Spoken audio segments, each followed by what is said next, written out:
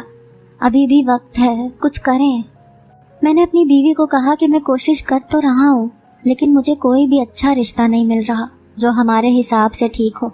سب لوگوں کو کچھ نہ کچھ چاہیے، اور ہمارے پاس سوائے بیٹیوں کے دینے کے لیے اور کچھ نہیں ہے۔ بیٹی دے دی مطلب سب کچھ دے دیا، لیکن لوگ یہ بات نہیں سمجھتے۔ وہ کہتے ہیں کہ بیٹی بھی دو، سامان بھی دو، پیسے بھی دو، سونا بھی دو، اور اگر ان کی کوئی اور ڈیمانڈ ہو تو وہ بھی پوری کرو۔ ارے ماں باپ سے کیا کیا لے کر جا رہے ہو؟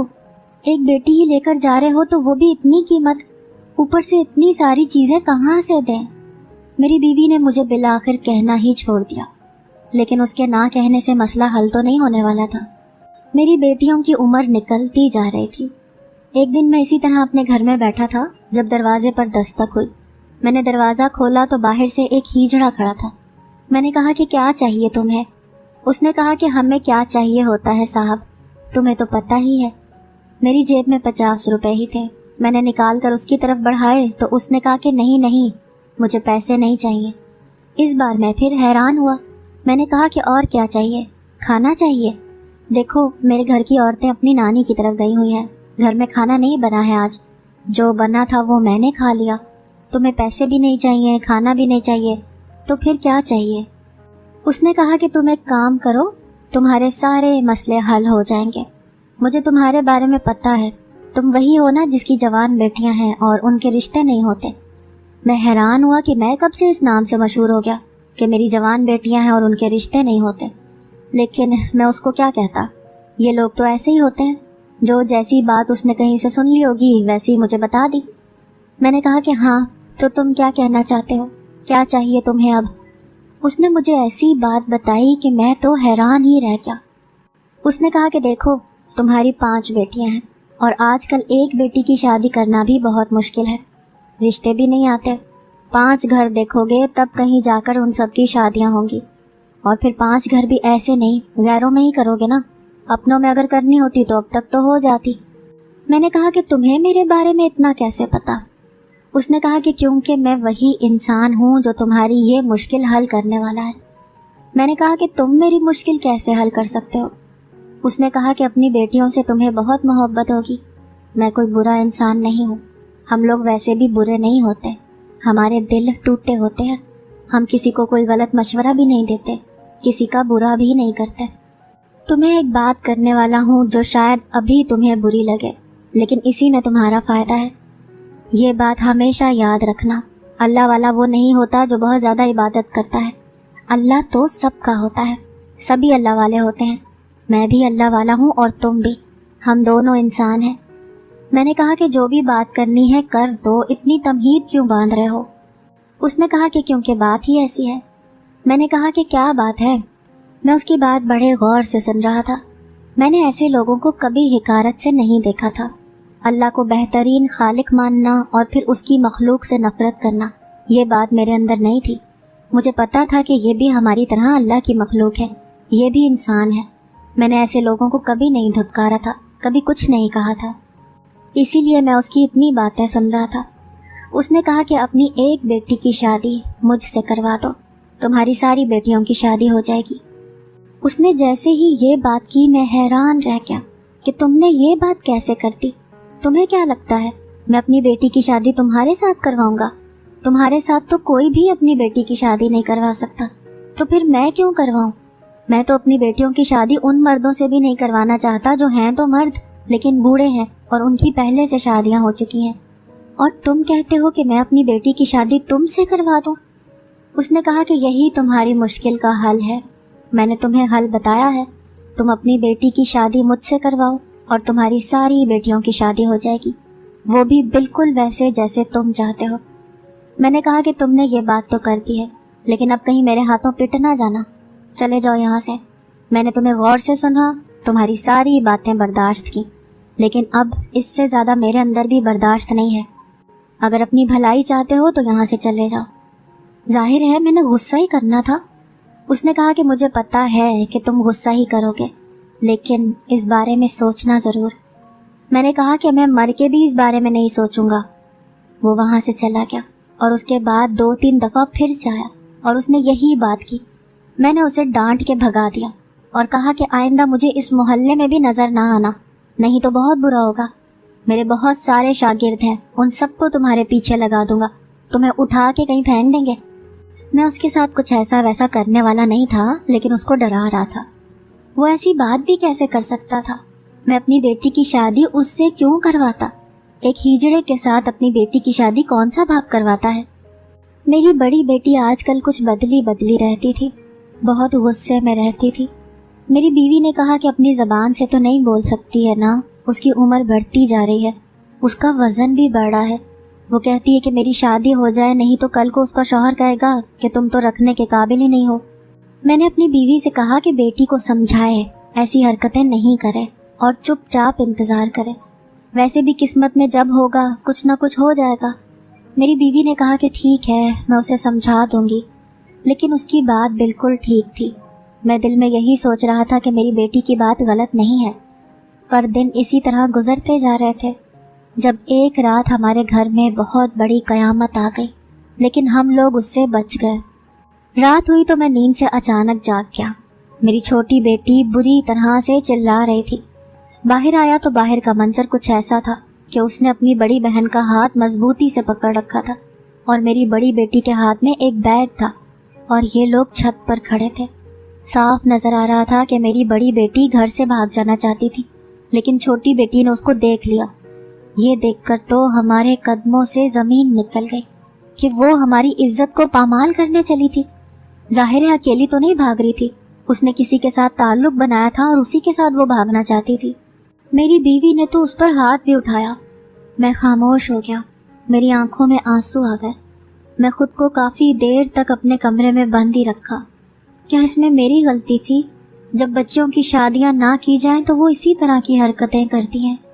میری بیوی نے بتایا کہ محلے کا ہی کوئی لڑکا ہے، لیکن وہ کہہ رہی ہے کہ اب وہ اس سے بات نہیں کرے گی، نہیں تو ہم اسے کبھی معاف نہیں کریں گے۔ میری بیوی نے جب میرے کندھے پر ہاتھ رکھا تو میں بری طرح چونک گیا۔ اس نے کہا کہ کیا ہوا؟ میں نے کہا کہ اس لڑکی نے تو ہمارا منہ کالا کر دیا تھا، اگر اس کی چھوٹی بہن اس کو نہ دیکھتی تو آج یہ یہاں سے کہیں دور چلی جاتی، اور ہم ساری زندگی اس کو تلاش بھی نہ کر پاتے، اور اگر مل بھی جاتی تو لوگوں کو کیا جواب دیتے۔ میری بیوی نے کہا کہ میں شرمندہ ہوں، شاید مجھ سے ہی ان کی تربیت کرنے میں کوئی کمی رہ گئی ہے۔ میں نے کہا کہ نہیں، تمہاری غلطی نہیں ہے، مجھے کچھ اور ہی سوچنا ہوگا۔ میری بیٹی پر مجھے بہت غصہ آ گیا تھا، اس نے ہمارے ساتھ بالکل اچھا نہیں کیا۔ باقی سب بھی تو اسی مصیبت میں پھنسے ہوئے تھے، کیا اس کے اندر اتنی بھی برداشت نہیں تھی؟ وہ تو بڑی تھی، اس کو تو ان ساری چیزوں کو سمجھنا چاہیے تھا۔ میں نے سوچ لیا تھا کہ کیا کرنا ہے۔ میں جو کرنے والا تھا شاید بہت برا تھا، مجھے ایسا نہیں کرنا چاہیے تھا، لیکن میرے پاس اور کوئی راستہ نہیں تھا۔ ایک دن میں اپنے گھر کے باہر ایک انسان کے انتظار میں بیٹھا تھا۔ یہ وہی ہیجڑا تھا جو ہمیشہ ہمارے گھر آتا تھا اور کہتا تھا کہ اپنی بیٹی کی شادی مجھ سے کروا دو تو تمہارے سارے مسئلے حل ہو جائیں گے۔ میں نے سوچ لیا تھا کہ میں اسی کے ساتھ اپنی بیٹی کی شادی کروا دوں گا۔ میں اس کا انتظار کر رہا تھا، لیکن وہ آج نہیں آیا۔ میں 3-4 دن اس کا انتظار کرتا رہا اور پھر ایک دن وہ آ گیا۔ میں نے کہا کہ تم کہاں رہ گئے تھے، میں تمہارا انتظار کر رہا تھا۔ اس نے کہا کہ میری ایسی قسمت کہ تم میرا انتظار کر رہے تھے، کیوں، کیا ہو گیا؟ میں نے اسے کہا کہ کچھ نہیں، بس میں نے فیصلہ کر لیا ہے، میں اپنی بیٹی کی شادی تم سے کروانا چاہتا ہوں۔ اس نے کہا کہ ٹھیک ہے، پر میں نے اسے کہا کہ تمہیں مجھ سے وعدہ کرنا ہوگا، تمہیں مجھے گارنٹی دینی ہوگی کہ اس کے بعد سب کچھ ٹھیک ہو جائے گا۔ اس نے کہا کہ اگلے دن ہی سب کچھ ٹھیک ہو جائے گا۔ میں نے کہا کہ تم ایسا کیسے کہہ سکتے ہو؟ اس نے کہا کہ دنیا میں ہر سوال کا جواب نہیں ہوتا، کچھ کام ایسے ہوتے ہیں جن کے لیے کوئی سوال نہیں بنایا گیا۔ میں نے کہا کہ مجھ سے فلسفی باتیں مت کرو، وہ جیسی بھی ہے وہ میری بیٹی ہے، میں اس سے تنگ نہیں ہوں، میں ابھی بھی اس کو خوش دیکھنا چاہتا ہوں۔ اس نے کہا کہ تم اس کو ہمیشہ خوش ہی دیکھو گے، میں تم سے وعدہ کرتا ہوں، اور اگر تمہیں میری بات پر بھروسہ نہیں ہے تو میں تمہیں اپنے گھر کا پتہ دیتا ہوں، اپنا فون نمبر، اپنی ساری معلومات تمہیں دیتا ہوں، تمہیں پریشان ہونا نہیں پڑے گا، سب کچھ ٹھیک ہو جائے گا۔ میں نے کہا کہ ٹھیک ہے، پھر تم کب آؤ گے؟ اس نے کہا کہ میں تو کل ہی آ جاؤں گا، ویسے بھی ہم نے کون سا کوئی دھوم دھام سے شادی کرنی ہے، صرف نکاح کی رسم کرنی ہے۔ میں نے کہا کہ ہاں، میں بھی نکاح کی رسم کرنے کا ہی قائل ہوں، اور میرے پاس اتنے پیسے بھی نہیں ہیں۔ اس نے کہا کہ پیسوں کی فکر نہ کریں آپ کا 1 روپیہ نہیں لگے گا، بہترین نکاح وہی ہوتا ہے جس میں لڑکی کے باپ پر ایک تنکے کا بھی بوجھ نہ ڈالا جائے۔ میں نے دل میں سوچا کہ یہ اسلامی باتیں شاید مجھے امپریس کرنے کے لیے کر رہا ہے، پر مجھے غصہ آ چکا تھا۔